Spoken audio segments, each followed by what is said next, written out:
আসসালামু আলাইকুম এবং সবাইকে স্বাগত। আমি মাহাদি হাসান আলিফ। আমি এখন আমার লাস্ট ইয়ার করতেছি BSc in electronics and telecommunications engineering, Politecnico di তোরিনোতে। তো আজকে আমরা ইতালিতে অ্যাডমিশন নিয়ে কথা বলবো, যে কিভাবে আমরা আগালে মোস্ট এফেক্টিভ ওয়েতে আমাদের জার্নিটাকে কমপ্লিট করতে পারবো in a successful way.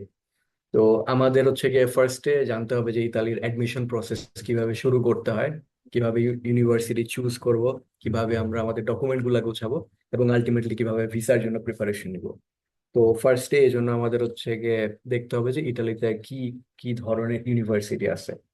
For example, ইতালিতে তিন ধরনের মেইনলি ইউনিভার্সিটি আছে: পাবলিক ইউনিভার্সিটি, টেকনিক্যাল ইউনিভার্সিটি এবং প্রাইভেট ইউনিভার্সিটি।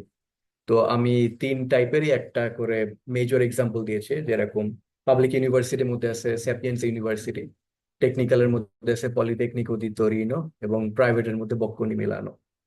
তো তিনটাই খুব রেপুটেড ইউনিভার্সিটি। এখন আমাদের চিন্তা ভাবনা করতে হবে যে আমরা কোন সাবজেক্টে পড়তে চাই। ফর এক্সাম্পল, যারা হিউম্যানিটিস, ক্লাসিক্স অথবা কম্পিউটার সায়েন্স নিয়ে পড়তে চায়, তাদের জন্য sapiens can B a very good option. তাদের জন্য university of Bologna can B a very good option. তো এইগুলা পাবলিক ইউনিভার্সিটির মধ্যে পড়ে, যেখানে একটা জেনারেল ইউনিভার্সিটির মধ্যে অনেকগুলা সাবজেক্ট অফার করা হয়। বাট এর বাইরে আছে টেকনিক্যাল ইউনিভার্সিটি, যেগুলো একটু স্পেশালাইজড। এখানে শুধুমাত্রই টেকনিক্যাল সাবজেক্ট অফার করা হয়, যেরকম পলিটেকনিকো দি তোরিনো, পলিটেকনিকো দি মিলানো। এবং এই ইউনিভার্সিটি গুলোতে শুধুমাত্র ইঞ্জিনিয়ারিং এবং আর্কিটেকচার অফার করা হয়। এবং কিছু কিছু ক্ষেত্রে এখানে লিমিটেশন থাকে, যেহেতু এখানে কম সাবজেক্ট অফার করা হয়। তো ইংলিশে সাবজেক্ট পাওয়ার সম্ভাবনাটাও কম। যেরকম পলিটেকনিক দি মিলানোর ক্ষেত্রে ওদের খুব সম্ভবত একটা কি দুইটা ব্যাচেলর ইংলিশ অফার করা হয়, বাকি সবই ইতালিয়ানে।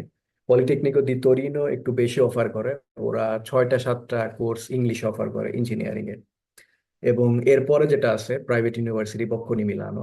তো বক্কোনি মিলানো থেকে অনেকগুলা ইউনিভার্সিটি অনেকগুলা কোর্স অফার করা হয়। এবং এরা খুবই রেপুটেড বিজনেস ওয়ার্ল্ডে, এদের কানেকশন অনেক ভালো। ব্যাংক, কর্পোরেট সেক্টরের সাথে অনেক ভালো কানেকশন, এবং প্লেসমেন্টের অপরচুনিটিস অনেক ভালো। এরপরে যখন ইউনিভার্সিটি সিলেকশন ফেজ চলে যায়, যে আমরা সিলেক্ট করে নিয়েছি যে আমরা কোন সাবজেক্টে পড়তে চাই এবং কোন ইউনিভার্সিটি গুলো আমাদের টার্গেটের মধ্যে থাকবে, নেক্সট আসে হচ্ছে গিয়ে এন্ট্রান্স এক্সাম। তো এন্ট্রান্স এক্সাম ইটালিতে আসলে মানে কোনো সেন্ট্রালাইজ এন্ট্রান্স এক্সাম নাই, যেরকম ইউএস এর জন্য। তো বিভিন্ন ইউনিভার্সিটি বিভিন্ন এন্ট্রান্স এক্সাম রেকমেন্ড করে এবং অ্যাকসেপ্ট করে থাকে। ফর এক্সাম্পল, প্রথমে আছে যে international standard exams, there is SAT, ACT, then Italian standardize exam, যেটা হচ্ছে সেন্ট, চিজিয়া ইংলিশ টেস্ট। এরপরে আছে আইম্যাট, এটা শুধু মেডিসিনের জন্য। এবং আহ, গত বছর আসলে টল্ক অ্যাকসেপ্ট করা হতো। তো এই ক্ষেত্রে কিছু কিছু ইউনিভার্সিটি এখনো টল্ক অ্যাকসেপ্ট করতেছে, বাট এটা শুধুমাত্র মানে প্রিভিয়াস ইয়ার্স এর জন্য। এটা মানে নেক্সট ইয়ারের জন্য অ্যাপ্লিকেবল হবে না। তো এর মধ্যে আমি নিজে পার্সোনালি রেকমেন্ড করবো স্যাট দেওয়ার জন্য ফার্স্টেই। কারণ স্যাট দিলে টপ ইউনিভার্সিটি গুলো অ্যাক্সেস করা যায়, এবং এটা দেয়াটা অনেক ইজি, কারণ এটা আমরা দেশে থেকেই দিতে পারি। চেনটাও দেশে থেকেই দেয়া যায়।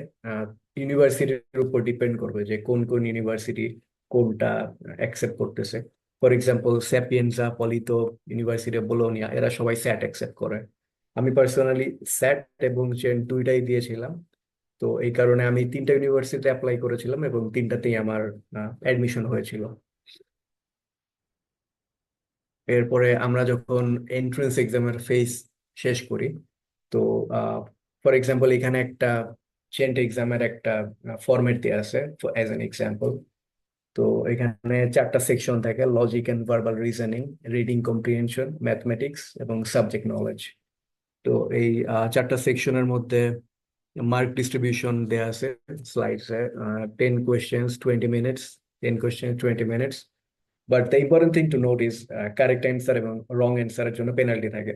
For every correct answer you are getting 1 point, but for every wrong answer 0.25 is also deducted.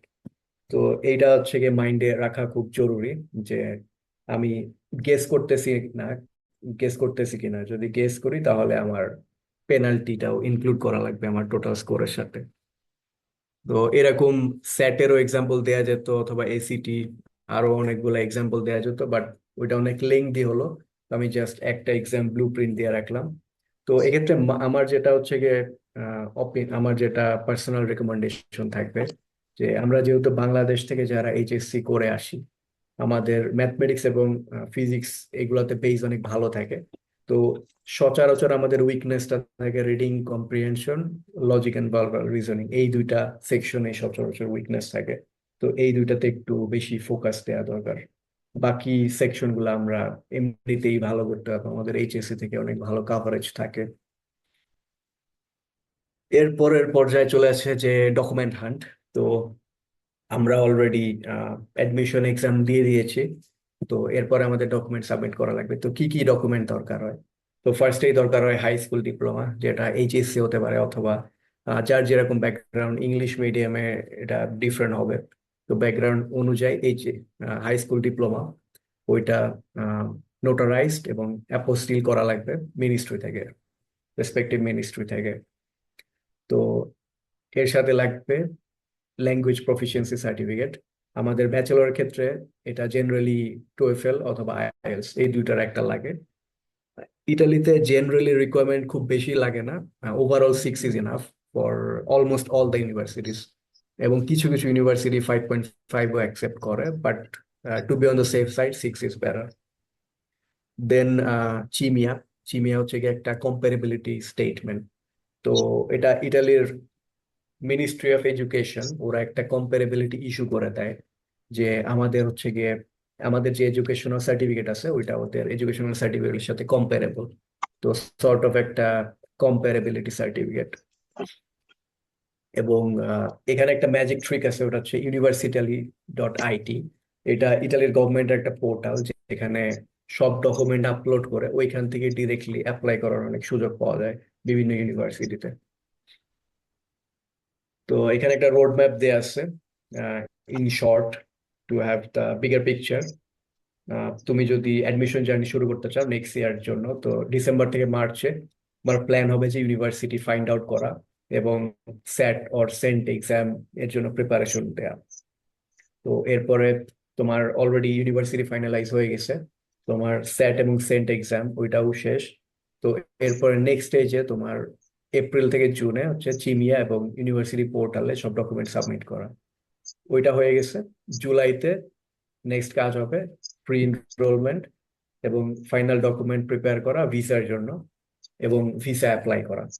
তো এর মধ্যে ভিসা গ্র্যান্ট হয়ে যাবে এবং সেপ্টেম্বরে হচ্ছে গিয়ে ফ্লাই করতে হয় ইউনিভার্সিটি। এখানে শর্ট একটা কুইক রিক্যাপ দিচ্ছি, যে শুরু থেকে শেষ পর্যন্ত।